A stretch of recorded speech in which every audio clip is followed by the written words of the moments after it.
The world hides more than it reveals.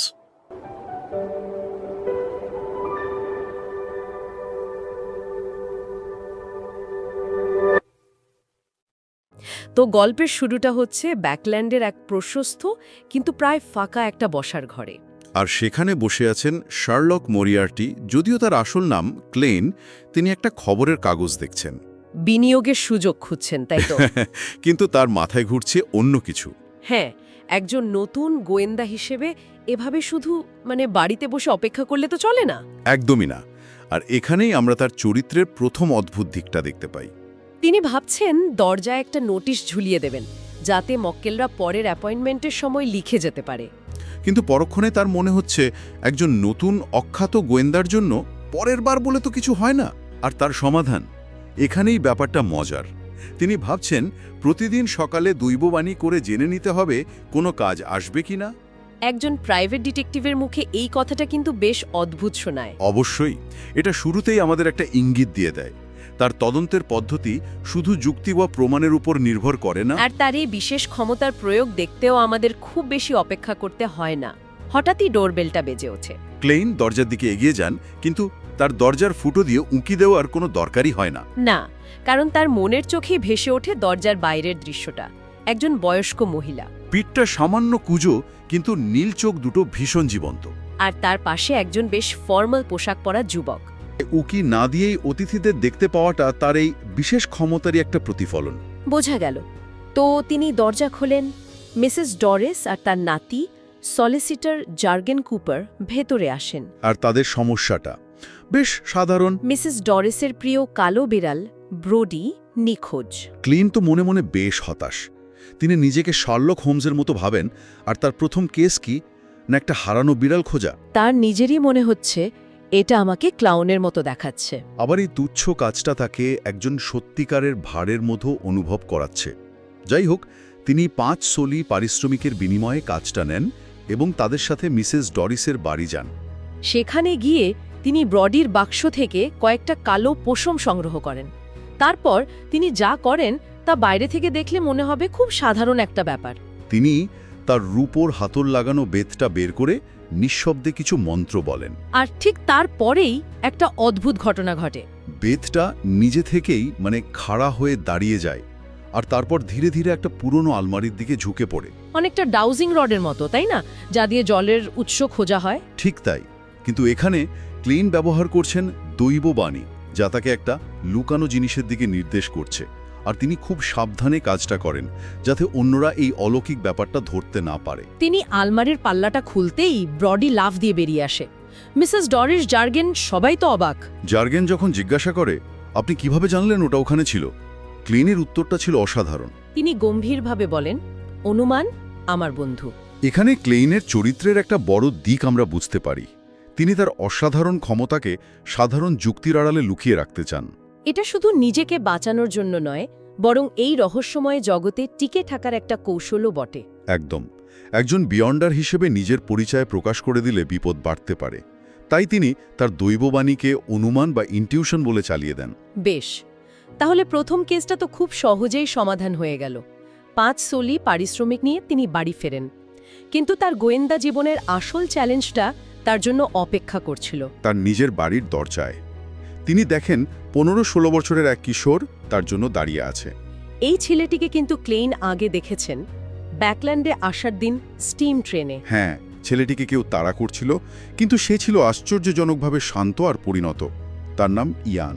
ইয়ান জানায় তার প্রাক্তন নিয়োগকর্তা ডিটেকটিভ রিয়েল ভিক্টর লি নিখোঁজ। আর তার সন্দেহ এর পেছনে কোনো ষড়যন্ত্র আছে। কিন্তু অন্য গোয়েন্দারা তার কথা বিশ্বাস করছে না, কারণ তারা নাকি সম্প্রতি এক পার্টিতে রিয়েলকে দেখেছে। ইয়ানের ধারণা ওটা আসল রিয়েল ছিল না, হয়তো কোনো ছদ্মবেশী অথবা রিয়েলকে কেউ নিয়ন্ত্রণ করছিল। সে ক্লেইনকে নিয়োগ করতে চায় শুধু একটা জিনিস নিশ্চিত করার জন্য, রিয়েলের বর্তমান অবস্থা কি।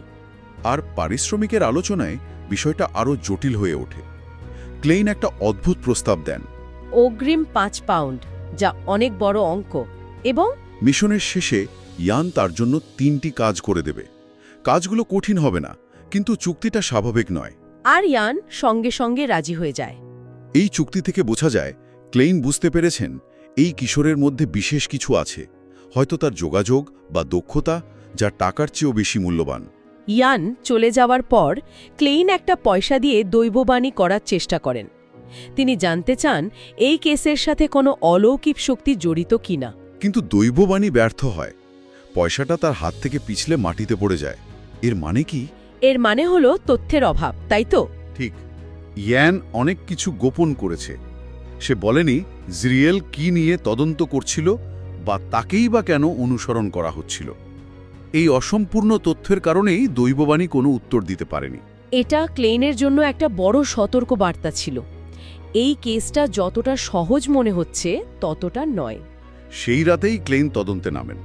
তিনি সস্তা শ্রমিকের ছদ্মবেশ নেন, মুখে নকল দাড়ি লাগান এবং জিরিয়েলের বাড়ি 138 রোজ স্ট্রিটে যান। ভেতরে ঢোকার আগে তিনি বিপদ পরীক্ষা করার জন্য একটা স্পিরিট পেন্ডুলাম ব্যবহার করেন। পেন্ডুলামটা যদি ঘড়ির কাঁটার দিকে ঘোরে তার মানে নিরাপদ। হ্যাঁ, ইতিবাচক বা নিরাপদ। আর যদি উল্টো দিকে ঘোরে তার মানে বিপদ। ক্লেইনের ক্ষেত্রে পেন্ডুলামটা ঘড়ির কাঁটার দিকে ঘোরে, কিন্তু খুব ধীরে। তার মানে বিপদ আছে, কিন্তু সেটা মারাত্মক নয়। ঠিক। এই তথ্য পেয়েই তিনি ভেতরে ঢোকার সিদ্ধান্ত নেন। তিনি পাইপ বেয়ে দোতলার ব্যালকনিতে ওঠেন এবং একটা ট্যারোট কার্ড ব্যবহার করে দরজা খোলেন। ভেতরে ঢুকে তিনি স্পিরিট ভিশন ব্যবহার করেন, যা তাকে বস্তুর আড়ালের অরা বা আধ্যাত্মিক উপস্থিতি দেখতে সাহায্য করে। আর তিনি যা দেখেন তা বেশ উদ্বেগজনক। শোবার ঘরে 3 জন লোক লুকিয়ে আছে, সম্ভবত ইয়ানকে ধরার জন্যই অপেক্ষা করছে। এখানে ক্লেইন যা করেন তা তার বুদ্ধিমত্তা আর প্রস্তুতির পরিচয় দেয়। তিনি সরাসরি লড়াইয়ে যান না। তিনি তার নিজের তৈরি করা একটা স্লাম্বার চার্ম বা ঘুমের কবচ ব্যবহার করেন। এই কবচটা তিনি দিনের বেলায় তৈরি করেছিলেন, কোনো দেবীর কাছে প্রার্থনা করে নয়, বরং তার নিজের এক রহস্যময় সত্তার কাছে প্রার্থনা করে। ভাবা যায় কোনো মারামারি বা বন্দুকের গুলি নয়, শুধু একটা কবচ ছুঁড়ে দিয়ে 3 জন লোককে গভীর ঘুমে অচেতন করে দিলেন। তিনি ফিসফিস করে প্রাচীন হার্মিস ভাষায় একটা শব্দ উচ্চারণ করেন, ক্রিমসন, আর কবচটা ছুঁড়ে দেন। কয়েক সেকেন্ডের মধ্যে 3 জনই কুপকার। ঘরের ভেতর থেকে তিনি জিরিয়েলের কয়েক গাছি চুল খুঁজে পান। সেই চুল ব্যবহার করে তিনি স্বপ্ন দৈববাণী করেন। আর এক ভয়ঙ্কর দৃশ্যে তিনি দেখেন জিরিয়েলের ক্ষতবিক্ষত মৃতদেহ একটা নর্দমায় পড়ে আছে, আর ইঁদুরেরা সেই দেহ খুব লেখাচ্ছে। দৃশ্যটা এতটাই স্পষ্ট ছিল যে তার আর কোনো সন্দেহের অবকাশ ছিল না, জিরিয়েল মৃত। কিন্তু ক্লেন এখানেই থামেননি। তিনি অজ্ঞান হয়ে থাকা একজন লোকের আত্মার সাথে সংযোগ স্থাপন করেন। আর জানতে পারেন যে মিয়রসান্ট নামে জিমেনগার গ্যাংয়ের এক সদস্য তাদের পাঠিয়েছে ইয়ানকে ধরার জন্য। তিনি নিশ্চিত হন যে এর পেছনে কোনো শক্তিশালী বিয়ন্ডার জড়িত। এরপর ক্লেন সেই নর্দমায় যান এবং স্বপ্নে দেখা জায়গায় জিরিয়েলের মৃতদেহটি খুঁজে বের করেন। তিনি জিরিয়েলের আত্মার সাথে সংযোগ করার চেষ্টা করেন, যদি মৃত্যুর কারণ বা হত্যাকারীর পরিচয় জানা যায়। কিন্তু তিনি ব্যর্থ হন। এর একটাই মানে হতে পারে, হত্যাকারী শুধু জিরিয়েলকে হত্যাই করেনি, তার আত্মাকেও ধ্বংস করে দিয়েছে বা নিজের নিয়ন্ত্রণে নিয়ে নিয়েছে। এটা এক অত্যন্ত দক্ষ আর নিষ্ঠুর বিয়ন্ডারের কাজ। ক্লেন বোঝেন তার কাজ এখানেই শেষ। চুক্তি অনুযায়ী তার শুধু জিরিয়েলের অবস্থা নিশ্চিত করার কথা ছিল। পরের দিন সকালে ইয়ান এলে ক্লেন তাকে সব জানান। ইয়ানের প্রতিক্রিয়া ছিল আশ্চর্যজনকভাবে শান্ত। সে যেন এমন কিছুর জন্য প্রস্তুত ছিল, একটু অবাক হয়নি। যা প্রমাণ করে যে সে জিরিয়েলের বিপদ সম্পর্কে যতটা বলেছে তার চেয়ে অনেক বেশি কিছু জানত। ক্লেন তাকে নর্দমায় নিয়ে গিয়ে মৃতদেহ দেখান। ইয়ান দৃশ্যটা দেখে প্রথমে বমি করে, কিন্তু খুব দ্রুত নিজেকে সামলে নেয়।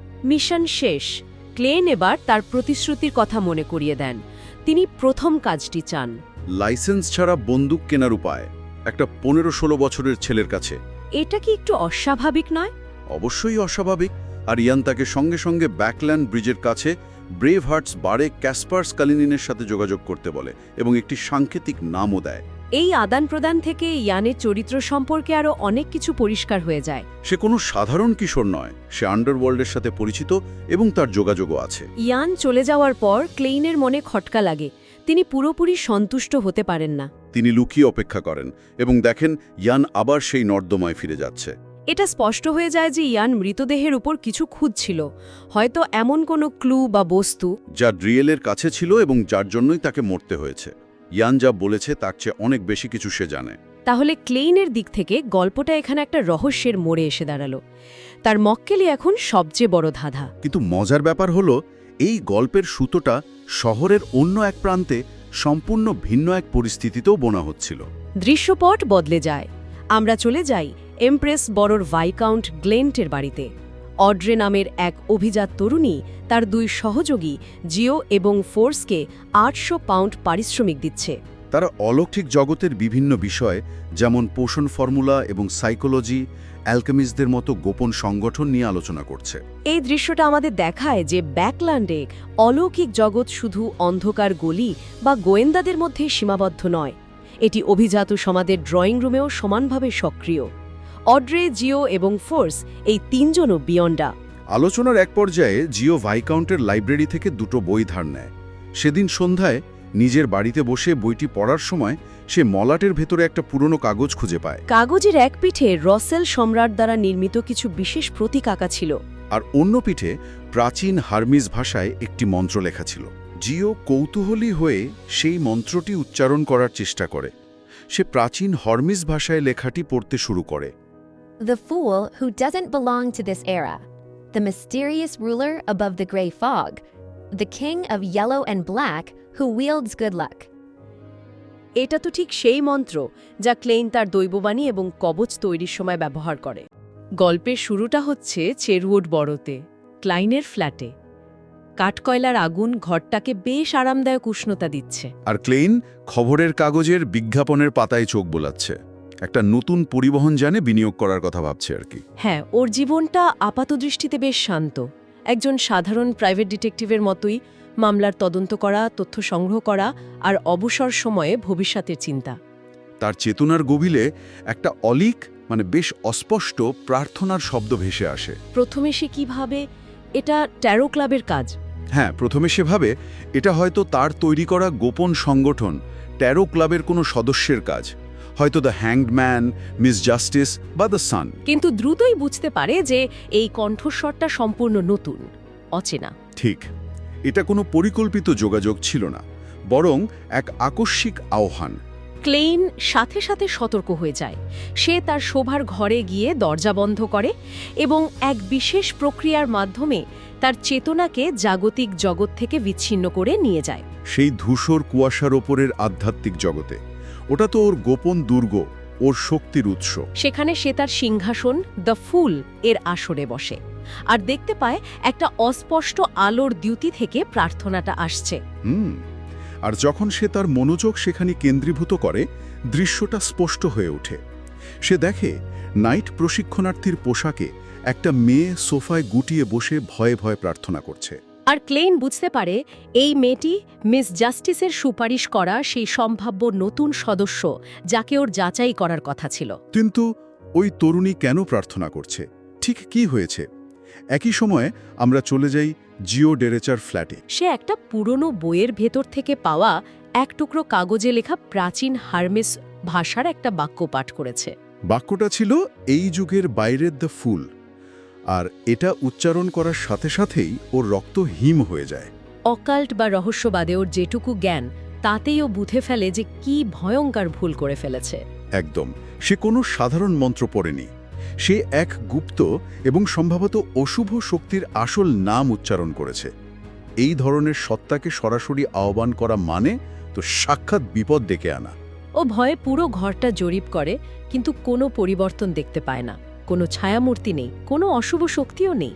নিজেকে বোঝানোর চেষ্টা করে যে এটা একটা অসম্পূর্ণ মন্ত্র, তাই হয়তো কিছু হবে না। কিন্তু ভয়টা মন থেকে যায় না। আর ঠিক তখনই বাথরুমের জানলা দিয়ে ওর বন্ধু ফোর্স নিঃশব্দে প্রবেশ করে। কিছু বুঝে ওঠার আগেই আতঙ্কিত জিও, যে কোনো বিপদের জন্য প্রস্তুত ছিল, সে ফোর্সকে আক্রমণ করে বসে। আঘাতটা বেশ জোরেই লাগে। পরে যখন জিও তার ভুলের কারণটা বলে, রহস্যবাদে ওর চেয়ে বেশি পারদর্শী ফোর্স প্রথমে ওকে শান্ত করার চেষ্টা করে। কিন্তু যখন সে নিজেই প্রাচীন হার্মিস ভাষায় লেখা কাগজটা দেখে, তার মুখও ভয়ে ফ্যাকাশে হয়ে যায়। সেও বুঝতে পারে এটা কোনো সাধারণ রসিকতা নয়। আচ্ছা, অকাল্ট জগতে নাম হলো ক্ষমতার উৎস। একটা শক্তিশালী সত্তার নাম জানা এবং তা উচ্চারণ করা মানে তার সাথে একটা সংযোগ তৈরি হয়ে যাওয়া। তার মানে ওরা দুজনেই উপলব্ধি করে যে তাদের জীবন হয়তো এক মারাত্মক সংকটে পড়েছে। হ্যাঁ, আর যার থেকে মুক্তির উপায়ে তাদের জানা নেই। সেই রাতেই ক্লেন আবার ধূসর কুয়াশার জগতে ফিরে যায়। জিওর এই আকস্মিক প্রার্থনা তাকে একটা সুযোগ আর একটা সমস্যার মুখে ফেলেছে। তাকে মেয়েটিকে যাচাই করতে হবে, কিন্তু নিজের পরিচয় গোপন রাখতে হবে। তাই সে একটা নতুন পরীক্ষা করার সিদ্ধান্ত নেয়। সে ঠিক করে মেয়েটিকে ঘুমের মধ্যে ওই জগতে টেনে আনবে। তাতে মেয়েটি ভাববে যে এটা শুধুমাত্র একটা অস্বাভাবিক স্পষ্ট স্বপ্ন, আর এর পেছনের আসল সত্য সে ধরতে পারবে না। বেশ ক্লেভার একটা চাল। কিন্তু এটা তো বেশ ঝুঁকিপূর্ণ। অবশ্যই, কিন্তু তার চেষ্টা সফল হয়। তার আধ্যাত্মিক শক্তি প্রবলভাবে বেরিয়ে যায়, আর মুহূর্তের জন্য সে লম্বা ব্রঞ্জ টেবিলের ধারে জিওর একটা ঝাপসা বিকৃত অবয়ব দেখতে পায়। আর পরিকল্পনা অনুযায়ী জিও কিছু বুঝে ওঠার আগে ক্লেন সংযোগটা বিচ্ছিন্ন করে দেয়। কিন্তু এই সামান্য সংযোগটুকুই এক বিশাল পরিবর্তন নিয়ে আসে। ধূসর কুয়াশার মধ্যে একটা নতুন সিঁদুরে লাল নক্ষত্র তৈরি হয়, যেটা একটা স্থিতিশীল সংযোগের প্রতীক। ঠিক। ক্লেন এখানে তার নিজেরই একটা নতুন ক্ষমতা আবিষ্কার করে। এখন থেকে যে কেউ তার নাম সঠিকভাবে উচ্চারণ করলে সে তাকে এই রহস্যময় জগতে টেনে আনতে পারবে। সে এখন শুধু প্রার্থনার উত্তরদাতা নয়, সে সংযোগ স্থাপনকারীও। আর ওদিকে জিও এক ভয়ঙ্কর স্পষ্ট স্বপ্ন দেখে প্রচণ্ড আতঙ্কে জেগে ওঠে। স্বপ্নেও কি দেখে? ও দেখে যে ও একটা ধূসর অন্তহীন কুয়াশাচ্ছন্ন জায়গায় দাঁড়িয়ে আছে, আর এক অন্ধকার ছায়ামূর্তি ওপর থেকে ওর দিকে তাকিয়ে আছে। এই দুঃস্বপ্নের পর সে এখন পুরোপুরি নিশ্চিত যে কোনো অশুভ শক্তি তাকে টার্গেট করেছে। তার ভয় এখন আর অমূলক নেই। হ্যাঁ, ওটা এখন একটা নক্কর অভিজ্ঞতায় পরিণত হয়েছে। ও সিদ্ধান্ত নেয় পরদিন রাতেই বিওয়েন্ডারদের এক সমাবেশে গিয়ে একজন ভূত তাড়ানোর ওঝা খুঁজে বের করবে। পরের দিন সকালে ক্লেনের জীবন আবার তার শার্লক মোরিয়ার্টি পরিচয়ে ফিরে আসে, যেন আগের রাতের আধ্যাত্মিক জগতের কোনো অস্তিত্বই নেই। সে লোয়েন কিংডমের সেই একঘেয়ে নাস্তা, টোস্ট, বেকন আর বাটার থেকে মুক্তি পাওয়ার চেষ্টা করছে। দুধের মধ্যে গমের রুটি ভিজিয়ে খেতে খেতে সে দিনের পরিকল্পনা করে। তার লক্ষ্য সেন্ট জর্জ বড়তে গিয়ে নতুন পরিবহন যানের উদ্ভাবক মিস্টার লেপার্ডের সঙ্গে দেখা করা। সে তার জাগতিক জীবনটাকে গুছিয়ে নিতে চায়, আর্থিকভাবে সচ্ছল হতে চায় আর কি। কিন্তু তার এই সাধারণ পরিকল্পনায় একটা বেশ হিংস্র বাধা আসে। দরজায় হাতুড়ির মতো ভারী শব্দে করাঘাত হয়। দরজা খুলতেই সে একটা পরিচিত মুখ দেখতে পায়, জমেঙ্গার গ্যাংয়ের কুখ্যাত জল্লাদ মুরসো। ক্লেইন তাকে আগের একটা কেস থেকে চেনে। মুরসো ইয়ান রাইট নামের একটা কিশোরকে খুঁজে বের করার জন্য ক্লেইনকে 50 পাউন্ড পর্যন্ত প্রস্তাব দেয়, যা সেই সময়ে একজন সাধারণ গোয়েন্দার জন্য বিশাল অঙ্কের টাকা। ক্লেইন এক মুহূর্তের জন্য ভাবে, কিন্তু পেশাগত গোপনীয়তার অজুহাতে সেই প্রস্তাব প্রত্যাখ্যান করে। এটা শুধু নীতির প্রশ্ন ছিল না, এটা একটা হিসেবি সিদ্ধান্ত ছিল। সে বুঝতে পারে যে কাজের জন্য জমেঙ্গার গ্যাং এত টাকা খরচ করতে রাজি, তার পেছনের বিপদ আরও অনেক বড়। মোরসো কোনো কথা না বাড়িয়ে শীতল হিংস্র দৃষ্টিতে ওর দিকে তাকিয়ে চলে যায়। আর এই দৃষ্টি বলে দেয় ব্যাপারটা এখানেই শেষ হচ্ছে না, প্রত্যাখ্যানের একটা পরিণতি আছে। এই অস্বস্তিকর অভিজ্ঞতাকে পেছনে ফেলে ক্লেইন মিস্টার ল্যাপার্ডের সঙ্গে দেখা করতে যায়। ল্যাপার্ড তাকে সম্রাট রোসেলের পাণ্ডুলিপি থেকে অনুপ্রাণিত একটা বিশাল মানবচালিত 4 চাকার গাড়ি দেখায়। বাস্তব মনে হয় এত বড় একটা গাড়ি শুধু মানুষের পায়ের শক্তিতে চালানো প্রায় অসম্ভব। বাণিজ্যিকভাবে তো ব্যর্থ হতে বাধ্য। আর এখানেই আমরা ক্লেইনের চরিত্রের একটা অসাধারণ দিক দেখতে পাই। কি রকম? সে শুধু একজন রহস্যময় বিয়ন্ডার নয়, তার মধ্যে একজন বাস্তববাদী উদ্ভাবকও লুকিয়ে আছে। সে লেপার্ডের হতাশাকে সুযোগে পরিণত করে।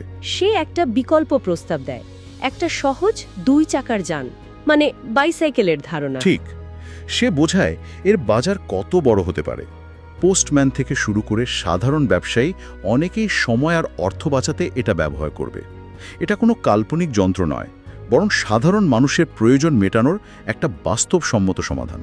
লেপার্ড এই ধারণায় উৎসাহিত হয়। আর ক্লেইন 100 পাউন্ড বিনিয়োগ করে এই নতুন প্রকল্পের 35% শেয়ারের মালিক হয়।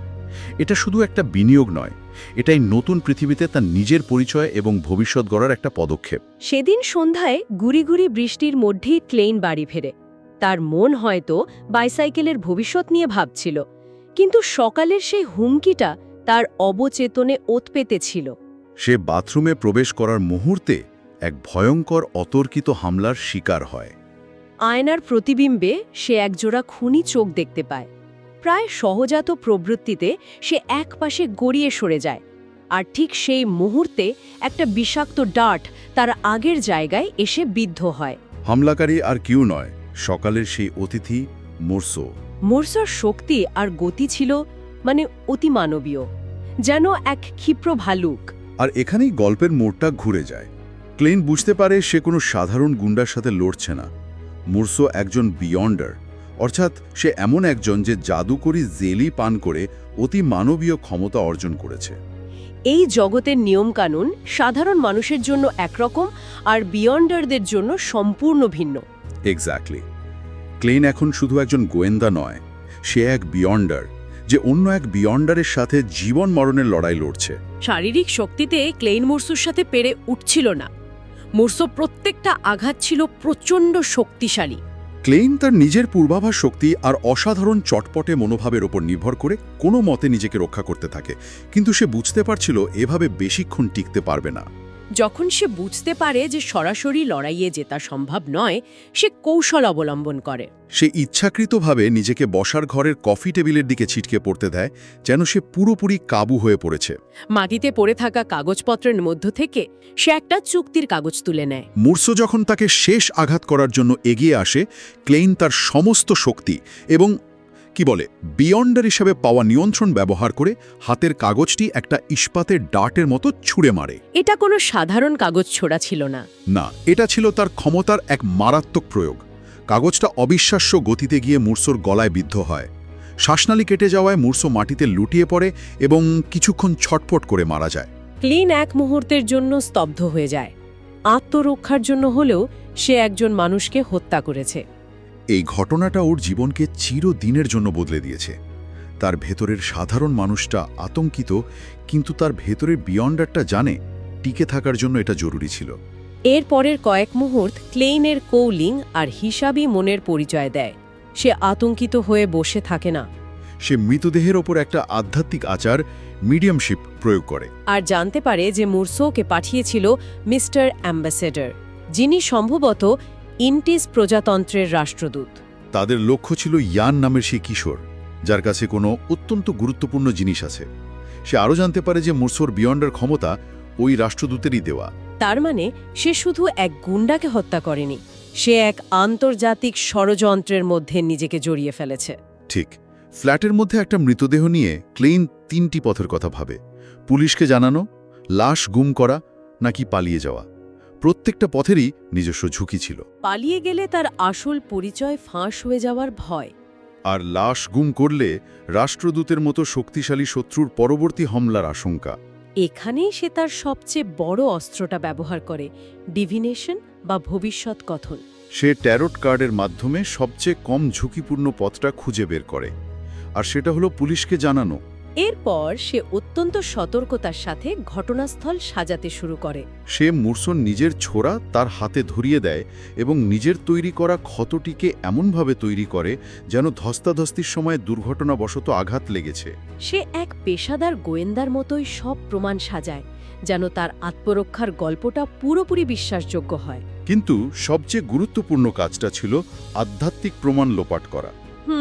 সে একটা বিশেষ আচারের মাধ্যমে মোরসোর শরীর থেকে পাওয়া বিয়ন্ডারের বৈশিষ্ট্য, তার নিজের ট্যারোট কার্ড আর ওই রক্তাক্ত চুক্তির কাগজ, সব রহস্যময় জিনিসপত্র ধূসর কুয়াশার উপরের সেই জগতে পাঠিয়ে দেয়। এর ফলে কোনো শক্তিশালী বিয়ন্ডার, যেমন নাইট হক্স সরকারি আধ্যাত্মিক পুলিশ, আধ্যাত্মিক তদন্ত করলেও কিছুই খুঁজে পাবে না। সে শুধু রক্ত আর আঙুলের ছাপই মোছেনি, সে আত্মার ছাপও মুছে দিয়েছে। মৃত্যুর 1 ঘন্টার বেশি সময় পর, যখন আধ্যাত্মিক তদন্ত এমনিতেই কঠিন হয়ে পড়ে, ক্লেইন পুলিশকে ডাকে। সে আত্মরক্ষার এক নিখুঁত গল্প বলে। কিন্তু সে একটা অত্যন্ত চতুর চাল চালে। সে কৌশলে রাষ্ট্রদূতের কথা উল্লেখ করে, যাতে সরকারি মহল এই ঘটনায় জড়িয়ে পড়ে। তার ধারণা ছিল রাষ্ট্রদূতের নাম জড়িয়ে গেলে নাইট হক্স বা অন্য কোনো সরকারি সংস্থা তাকে পরবর্তী হামলা থেকে রক্ষা করবে। আর নিজের পরিচয় গোপন রাখতে এবং অপ্রয়োজনীয় আধ্যাত্মিক পরীক্ষা এড়াতে সে নিজেকে গড অফ স্টিম অ্যান্ড মেশিনারির অনুসারী বলে পরিচয় দেয়, যা এই শিল্প বিপ্লবের যুগে একটা গ্রহণযোগ্য এবং সাধারণ বিশ্বাস। শুরুটা হচ্ছে এমপ্রেস বড়োর এক সাধারণ বাড়ির ভেতর থেকে। সেখানে একটা গোপন সভা চলছে। পরিবেশটা বেশ থমথমে, তাই না? হ্যাঁ, হুড পরা মিস্টার এ নামের একজন সবকিছু নিয়ন্ত্রণ করছেন, আর সেখানেই উপস্থিত জিও ডেরোচাইল। তার উদ্দেশ্য একটাই, আরবিটার পথের সিকোয়েন্স ৮, মানে শেরেফ হওয়ার পোর্শনের ফর্মুলা কেনা। আর এর জন্য সে 450 পাউন্ড জোগাড় করেছে, তার জীবনের প্রায় সমস্ত সঞ্চয়। 450 পাউন্ড তো একজন সাধারণ মানুষের প্রায় 1 বছরের আয়। জিও তার ভবিষ্যৎ ক্ষমতার জন্য আক্ষরিক অর্থেই তার বর্তমান জীবনের সবকিছু বাজি রাখছে। আর এই মরিয়া মনোভাবের কারণও আছে। এই আরবিটার পথটা, এটা তো সাধারণ বিয়ন্ডারদের জন্য নয়, এটা প্রায় পুরোপুরি রাজ পরিবার আর সেনাবাহিনীর দখলে, তাই না? এর ক্ষমতার কাঠামোটা চোখে আঙুল দিয়ে দেখিয়ে দেয়। মানে সাধারণ মানুষের জন্য এই পথে এগোনো প্রায় অসম্ভব। অসম্ভব। ফর্মুলা বা উপাদান পাওয়া তো দূরের কথা, এই পথের অন্য কোনো বিয়ন্ডারের খোঁজ পাওয়াও কঠিন। তাই জিওর এই চেষ্টাটা শুধু ব্যক্তিগত ক্ষমতার লড়াই নয়, এটা আসলে সিস্টেমের বিরুদ্ধে একটা একক নিঃসঙ্গ লড়াই। দীর্ঘ অপেক্ষার পর অবশেষে সে ফর্মুলাটা কিনতেও পারে, কিন্তু কাগজটা হাতে পাওয়ার পর ওর মুখ দেখে মনে হয় না যে ও খুব একটা স্বস্তি পেয়েছে। বরং দুশ্চিন্তা যেন আরও বেড়ে গেল। কেন? কারণ ফর্মুলার প্রধান দুটো উপাদান হল টেরার ডেমন ওয়ার্মের একজোড়া চোখ আর সিলভার ওয়ার বেয়ারের ডান থাবা। এই নামগুলো শুনলেই তো কেমন ভয়ঙ্কর লাগছে। এগুলো সাধারণ জিনিস নয়, এগুলো দানবীয় প্রাণীর অংশ, যা পাওয়া প্রায় অসম্ভব।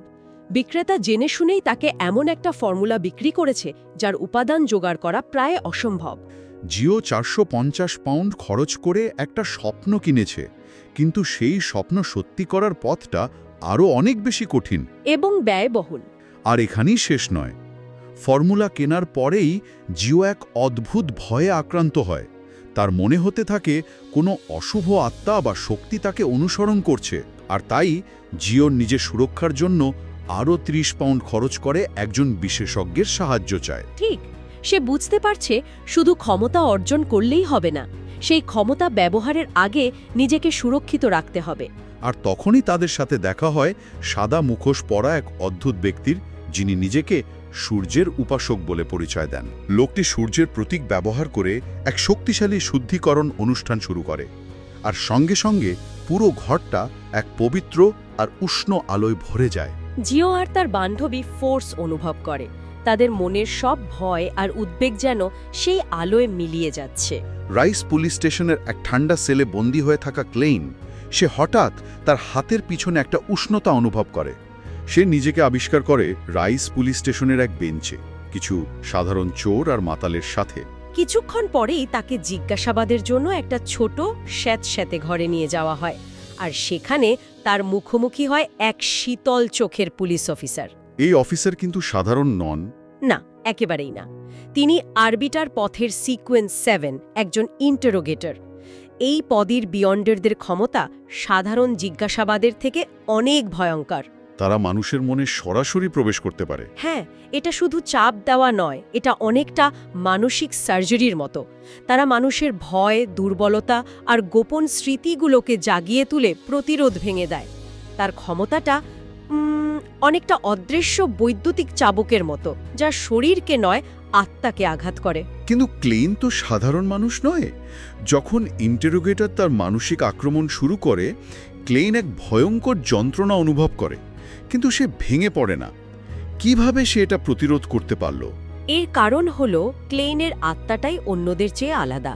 তার বিশেষ আধ্যাত্মিক শক্তি, যা সে তার আগের জীবন থেকে বয়ে এনেছে, তাকে এক ধরনের মানসিক ঢাল দিয়েছে।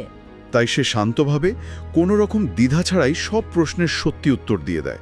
আর তার এই অটল মানসিকতা দেখে ইন্টারোগেটর নিজেই অবাক হয়ে যায়। সে বুঝতে পারে এই লোকটির কাছ থেকে কোনো মিথ্যা বের করা বা তাকে মানসিকভাবে ভাঙা সম্ভব নয়। তাই শেষ পর্যন্ত তাকে ছেড়ে দিতে বাধ্য হয়। ছাড়া পাওয়ার পর তার আইনজীবী ইউর্গেন কুপার তাকে 10 পাউন্ড জামিন দিয়ে বের করে আনে। মজার ব্যাপার হলো ইউর্গেন তার পারিশ্রমিকও নেয় না। কেন? ইউর্গেনের এই সিদ্ধান্তটা বেশ কৌশলগত। সে একজন প্রাইভেট ডিটেকটিভের সাথে সম্পর্ক তৈরি করে রাখছে। সে জানে শার্লক মরিয়ার্টির মতো মানুষের সাথে কাজ করলে ভবিষ্যতে তার অনেক লাভ হবে। ক্লেইন তার ভাঙা অ্যাপার্টমেন্টে ফিরে এসে ক্ষয়ক্ষতির হিসাব করে। দরজা, জানালা, আসবাবপত্র সব মিলিয়ে 6 পাউন্ড 9 সুলি খরচ। মানে একটা কেস সমাধান করতে এসে তার লাভের চেয়ে লোকসানই বেশি হলো। কিন্তু এখানে সবচেয়ে আকর্ষণীয় বিষয় হলো তার প্রতিবেশীদের প্রতিক্রিয়া। হ্যাঁ, স্যামার দম্পতি, তারা তাকে ক্ষতিপূরণের জন্য চাপ দেওয়ার বদলে তার সাহসিকতার প্রশংসা করে। সে একজন বিয়ন্ডার, তার অনেক ক্ষমতা আছে, কিন্তু দিন শেষে তাকেও এই জাগতিক সমস্যাগুলোর মুখোমুখি হতে হয়। বাড়ি ভাড়া, খাবারের খরচ, ভাঙা আসবাবপত্র সারানোর টাকা। পুলিশ স্টেশন থেকে ছাড়া পেলেও সে বুঝতে পারে যে আসল বিপদ এখনো কাটেনি। হ্যাঁ, আর ওদিকে শুদ্ধিকরণ অনুষ্ঠানের পর জিও একটা বেনামি নোট পায়। এক ব্যক্তি তার কেনার শ্যারিফ ফর্মুলা নিয়ে কথা বলতে চায়। এই ব্যাপারটা জিওকে বেশ অবাক আর শঙ্কিত করে, কারণ এই লেনদেনটা তো অত্যন্ত গোপন থাকার কথা ছিল। সে বুঝতে পারে কেউ প্রথম থেকেই তার উপর নজর রাখছিল। একটি স্টাডি রুমে তার সাথে সোনালী মুখোশ পরা এক ব্যক্তির দেখা হয়। সে স্বীকার করে যে শ্যারিফের ফর্মুলাটা সেই বিক্রির জন্য রেখেছিল। তার উদ্দেশ্য ছিল একজন উপযুক্ত সাহায্যকারী খুঁজে বের করা। এটা একটা ক্লাসিক নিয়োগ প্রক্রিয়া, কিন্তু এক গোপন সংগঠনের। লোকটি জিও মরিয়া মনোভাব, ঝুঁকি নেবার ক্ষমতা আর ক্ষমতার প্রতি তার আকাঙ্ক্ষা পরীক্ষা করতে চেয়েছিল। আর জিও সেই পরীক্ষায় পুরোপুরি পাশ করেছে। হ্যাঁ, লোকটি জিওকে তাদের সংগঠনে যোগ দেওয়ার প্রস্তাব দেয়। বিনিময়ে তারা তাকে শেরিফ পোষণের দুর্লভ উপাদানগুলো সরবরাহ করবে। কিন্তু একটা শর্ত আছে, তাদের এমন একজনকে দরকার যার অভিজাত মহলে যোগাযোগ আছে বা বেলা তৈরি করার সম্ভাবনা আছে, যা আরবিটার পথের বিয়ন্ডারদের প্রায় থাকে। টাকার অভাব আর ক্ষমতার লোভে জিও এই প্রস্তাবে রাজি হয়ে যায়। যদি আমরা এই বিষয়টিকে বৃহত্তর প্রেক্ষাপটে দেখি, জিও আসলে নিজের স্বাধীনতাকে ক্ষমতার বিনিময়ে বিক্রি করে দিচ্ছে। ঠিক, সে একটা শক্তিশালী সংগঠনের সুরক্ষা পাবে, উপাদান পাবে, কিন্তু এর বিনিময়ে তাকে কি করতে হবে, কাদের বিরুদ্ধে কাজ করতে হবে, তার কিছুই সে জানে না। এটা বিয়ন্ডের জগতের এক কঠিন বাস্তবতা। নিজের সুরক্ষার জন্য একটা ব্যবস্থা নেওয়ার কথা ভাবছে। সে বুঝতে পারছে যে শুধু মানসিক শক্তি দিয়ে সবসময় নিজেকে বাঁচানো যাবে না। তার একটা বাস্তব অস্ত্রের প্রয়োজন এবং সম্ভবত আরও শক্তিশালী কোনো সাহায্যের প্রয়োজন। এই সিদ্ধান্তটি ক্লেইনের চরিত্রের একটি গুরুত্বপূর্ণ দিক তুলে ধরে। সে শুধু ভাগ্যের ওপর নির্ভর করে বসে থাকে না। সে সক্রিয়ভাবে নিজের সুরক্ষার জন্য পদক্ষেপ নেয়, এমনকি যদি তার জন্য তাকে শহরের অন্ধকার জগতে প্রবেশ করতে হয়। সে বুঝতে পারে এই পৃথিবীতে টিকে থাকতে হলে তাকে এখানটার নিয়মকানুনগুলো শিখতে হবে। আর সেই কারণেই সে যায় আয়রন গেট স্ট্রিটের কুখ্যাত ব্রেভহার্টস বারে। নামটা যত বীরত্বপূর্ণই হোক না কেন, জায়গাটা আসলে অপরাধীদের আড্ডাখানা। সেখানে সে কাসপার স্কালিনির নামে এক অস্ত্র ব্যবসায়ীর সাথে দেখা করে। 3 পাউন্ড 10 সোলি দিয়ে একটা কাস্টম রিভলভার আর 50টা বুলেট কেনে। কিন্তু শুধু বন্দুকই যথেষ্ট নয়। এরপরই সে ক্যাসপার্সকে একটা অদ্ভুত অনুরোধ করে। সে এমন একজন দেহরক্ষী চায় যার ক্ষমতা মানুষের সীমাবদ্ধতা ছাড়িয়ে গেছে। এই বাক্যটা শোনার সাথে সাথেই ক্যাসপার্সের মতো পাকা ব্যবসায়ীও সতর্ক হয়ে যায়। সে বুঝতে পারে তার সামনে বসা এই সাধারণ চেহারার প্রাইভেট ডিটেকটিভ আসলে বিয়ন্ডের জগতের সাথে জড়িত। ক্যাসপার্স তাকে বারের পিছনের একটা কার্ড রুমে নিয়ে যায়। আর এখানেই গল্পটা এমন এক ভয়ঙ্কর মোড় নেয় যা ক্লেন কল্পনাও করতে পারেনি। সে ভেবেছিল সে একজন শক্তিশালী দেহরক্ষীর সাথে দেখা করতে যাচ্ছে। সে দেখে যে লোকটিকে দেহরক্ষী হিসাবে পরিচয় করিয়ে দেওয়া হচ্ছে, সে একদল লোকের সাথে পোকার খেলছে। কিন্তু ক্লেইনের স্পিরিট ভিশনে ধরা পড়ে এক অবিশ্বাস্য দৃশ্য। ওই লোকটিকে ছাড়া টেবিলের বাকি সবার শরীর থেকে মৃত্যুর কালো অশুভ আভা বের হচ্ছে। তাদের শরীরে কোনো প্রাণের উষ্ণতা নেই, কোনো আবেগ নেই। তারা জীবন্ত নয়, তারা জম্বি। পুরো ঘর জুড়ে মৃত্যুর এক শীতল ভারী অনুভূতি, আর সেই লোকটির চোখে শীতল বিদ্বেষ। ক্লেন নিরাপত্তা খুঁজতে এসে এমন এক ব্যক্তির সামনে পড়েছে যে নিজেই হয়তো মৃত্যুর প্রতিমূর্তি। সে বুঝতে পারে সে এমন এক জগতে প্রবেশ করেছে যেখানে তর্ক বা সাধারণ জ্ঞানের কোনো স্থান নেই। সে একজন রক্ষক খুঁজতে এসেছিল। ঘরের মাঝখানে একটা টেবিলে মেরিক বসে আছে, কিন্তু তার সাথে তাস খেলছে 1 ডজনেরও বেশি লাশ, একেবারে শান্ত নিথর মৃতদেহ। এটা তো একটা ভয়ঙ্কর দৃশ্য, মৃতদেহের সাথে তাস খেলা। কিন্তু ক্লেইনের প্রতিক্রিয়ায় একটা অদ্ভুত মিশ্রণ দেখা যায়। একদিকে ভয় আর অন্যদিকে এক ধরনের স্বস্তি। যে ব্যক্তি মৃতদের নিয়ন্ত্রণ করতে পারে বা তাদের উপস্থিতিতে একটুও বিচলিত হয় না, সে নিঃসন্দেহে একজন শক্তিশালী সত্তা। ও আচ্ছা, তাহলে ক্লেইনের স্বস্তিটা আসছিল এই বিশ্বাস থেকে যে এমন শক্তিশালী একজন হয়তো তাকে রক্ষা করতে পারবে। ঠিক তাই, কিন্তু সেই বিশ্বাসটা বেশিক্ষণ টেকে না।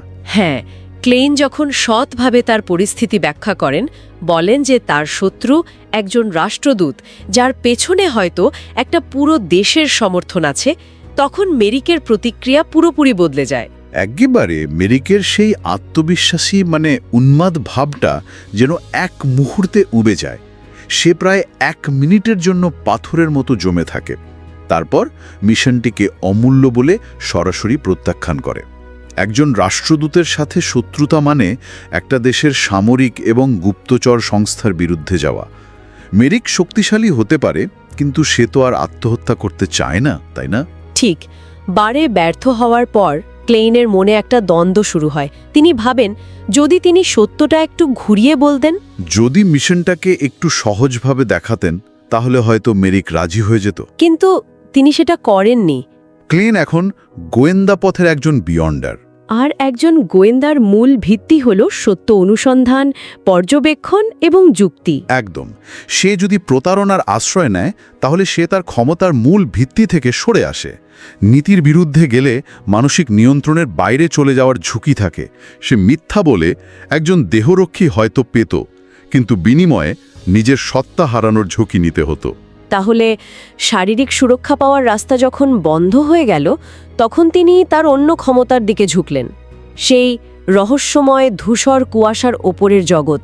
আর এই ক্ষমতা ব্যবহার করেই তিনি তার শত্রুদের ওপর নজর রাখার চেষ্টা করেন, যেমন ইয়ন রাইটের অবস্থান খুঁজে বের করা। হ্যাঁ, তিনি স্বপ্নে দেখেন যে ইয়ান একটা জরাজীর্ণ ঘরের বাঙ্কপেটে ঘুমাচ্ছে।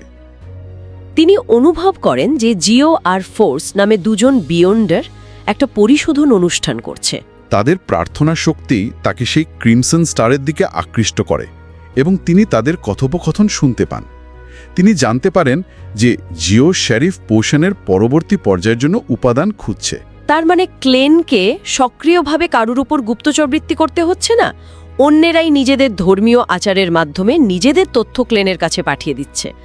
আর তার দ্য ফুল পরিচয়ের জন্য এই ধরনের তথ্য সংগ্রহ ব্যবস্থা তো অত্যন্ত গুরুত্বপূর্ণ। অবশ্যই, কারণ সে পর্দার আড়ালে থেকে কলকাঠি নাড়তে পারে। এই ক্ষমতাকে কাজে লাগিয়েই তিনি তার গোপন সংগঠন ট্যারেট ক্লাবের সভা আহ্বান করেন। অলজার একটি ভয়ঙ্কর তথ্য নিয়ে আসেন। হ্যাঁ, তিনি জানান যে সিক্রেট অর্ডারের সাথে ইন্টিস প্রজাতন্ত্রের সরাসরি সংযোগ রয়েছে। এই তথ্য শোনার পর ক্লেইনের কাছে পুরো ছবিটা পরিষ্কার হয়ে যায়, কারণ তার শত্রু রাষ্ট্রদূত বেকারল্যান্ড ইন্টিস প্রজাতন্ত্রেরই প্রতিনিধি। ঠিক, এর মানে হলো তার শত্রু শুধু একজন ব্যক্তি নয়, তার পেছনে একটি দেশের সমর্থনপুষ্ট একটি গোপন সংগঠনও থাকতে পারে। লড়াইটা হঠাৎ করেই অনেক বেশি ব্যক্তিগত এবং অনেক বেশি বিপজ্জনক হয়ে গেল। শত্রুর এই ব্যাপ্তি বোঝার পর ক্লেইন শত্রুর পাঠানো হত্যাকারী মুরসাল্টের উপর ভবিষ্যৎবাণী করেন। তিনি জানতে পারেন যে মুরসাল্ট হান্টার পোষণ পান করেছিল, এবং তিনি রাষ্ট্রদূতের বলা একটা কথাও শুনতে পান, সবচেয়ে বড় শহরই সবচেয়ে বড় অন্ধকার জঙ্গল, এখানে সবাই শিকারী এবং শিকার। বাহ, এই একটা বাক্যই তো পুরো পরিস্থিতিটাকে বদলে দেয়। হান্টার এই নামটাই বলে দেয় যে তার শত্রু তাকে শিকার হিসেবে দেখছে। আর বাকল্যান্ড শহরটা হলো তার শিকার ক্ষেত্র। ক্লিন এখন আর শুধু একজন গোয়েন্দা নন যিনি একটা রহস্য সমাধান করছেন, তিনি একজন শিকার যাকে একজন দক্ষ এবং নির্দয় শিকারী তাড়া করছে। তাকে এখন শুধু বুদ্ধি দিয়ে নয়, টিকে থাকার প্রবৃত্তি দিয়েও লড়তে হবে। আর এই জ্ঞানকে কাজে লাগিয়ে ক্লেন একটা ফাঁদ পাতেন। তিনি ইচ্ছে করে ইয়ান রাইটের অবস্থান সম্পর্কে কিছু সত্যি আর কিছু ভুল তথ্য মিশিয়ে একটা কাগজে লিখে তার ডেস্কের উপর রেখে দেন, শত্রুকে ভুল পথে চালিত করার জন্য। এটা তো বেশ ক্লাসিক একটা গোয়েন্দা চাল। এটা ক্লাসিক চাল, কিন্তু তার শত্রু ক্লাসিক নয়। আর এখানেই গল্পটা এমন এক মোড় নেয় যা ভয়ঙ্কর। সকালে ঘুম থেকে উঠে তিনি দেখেন যে ডেস্কের উপর রাখা কাগজটা 180 ডিগ্রি ঘুরে গেছে, কিন্তু ঘরের দরজা জানলা সব ভেতর থেকে বন্ধ। বাইরের কারো ঢোকার কোনো চিহ্ন নেই। এই দৃশ্য দেখে তো তার রক্ত হিম হয়ে যাওয়ার কথা। অবশ্যই, এর মানে হলো তার ঘরের তালা, দরজা, দেয়াল কোনো কিছুরই আর কোনো অর্থ নেই। তার ব্যক্তিগত জগৎ পুরোপুরি উন্মুক্ত হয়ে গেছে। আতঙ্কিত হয়ে ক্লেইন তার মুদ্রা দিয়ে ভবিষ্যৎবাণী করেন, রাতে কি কেউ আমার ঘরে ঢুকেছিল? আর ফলাফল আসে নেতিবাচক। ঘরে কেউ ঢুকেছিল সেটার স্পষ্ট প্রমাণ আছে, কিন্তু তার নিজের ভবিষ্যৎবাণীর ক্ষমতাই বলছেন না। এই বিরোধাভাস তাকে দুটি ভয়ঙ্কর সম্ভাবনার সামনে দাঁড় করায়। এক, তার ভবিষ্যৎবাণী করার প্রক্রিয়ায় কোনোভাবে হস্তক্ষেপ করা হয়েছে, যা প্রমাণ করে যে তার শত্রু তার চেয়ে অনেক বেশি শক্তিশালী। অথবা দুই, এবং এটাই সবচেয়ে ভয়ের, যে অনুপ্রবেশ করেছিল সে সংজ্ঞাগতভাবে মানুষ ছিল না। তাই ভবিষ্যৎবাণীর প্রশ্নে কেউ বা সামওয়ান শব্দটি খাটেনি। তাহলে আসল সত্যটা কি ছিল? আসল সত্য উন্মোচিত হয় যখন তিনি ধূসর কুয়াশার নিরাপদ জগতে গিয়ে আবার ভবিষ্যৎবাণী করেন। সেখানে তিনি আসল দৃশ্য দেখতে পান। কি দেখতে পান তিনি? একটি সরু লোহার মতো কালো সুতাকৃমি, একটা থ্রেডওয়ার্ম, দরজার নিচ দিয়ে তার ঘরে প্রবেশ করেছিল। এটা কোনো প্রাণী বা মানুষের মতো নয়, প্রায় অদৃশ্য একটা সত্তা। এটা একটা সুতাকৃমি। হ্যাঁ, সেটা ডেস্কের উপর উঠে কাগজটি দেখে এবং নীরবে আবার বেরিয়ে যায়। এটা তো সাধারণ গুপ্তচর বৃত্তির চেয়ে অনেক বেশি ভয়ঙ্কর। ভয়ঙ্কর শব্দটা দিয়েও এর ভয়াবহতা বোঝানো কঠিন। এটা ছিল নিহ প্রাকৃত নজরদারি। রাষ্ট্রদূত কোনো সাধারণ গুপ্তচর বা হত্যাকারী পাঠাননি, তিনি এমন কিছু পাঠিয়েছেন যা মানুষের সংজ্ঞার বাইরে। এই মুহূর্তে ক্লেন বুঝতে পারেন যে তিনি এমন এক শক্তির বিরুদ্ধে লড়ছেন যার নিয়মকানুনকার জানা নেই। তার চিরাচরিত বুদ্ধি, গোয়েন্দাগিরি সবই এখানে ওকেজো মনে হতে শুরু করে। ঠিক। পূর্ণিমার রাতে ফোর্সের সংগ্রাম এই জগতের ক্ষমতার অন্ধকার দিকটাকে তুলে ধরে। পূর্ণিমার প্রভাবে তার ক্ষমতা নিয়ন্ত্রণের বাইরে চলে যাওয়ার চেষ্টা করে। তার কানে ক্রমাগত ভ্রম প্যাদা করা ফিসফিসানি শোনা যায়, যা তাকে পাগল করে দেওয়ার চেষ্টা করে। যে চুন ছিঁড়ে বিছানায় ছটফট করে শুধুমাত্র নিজের মানসিক ভারসাম্য ধরে রাখার জন্য।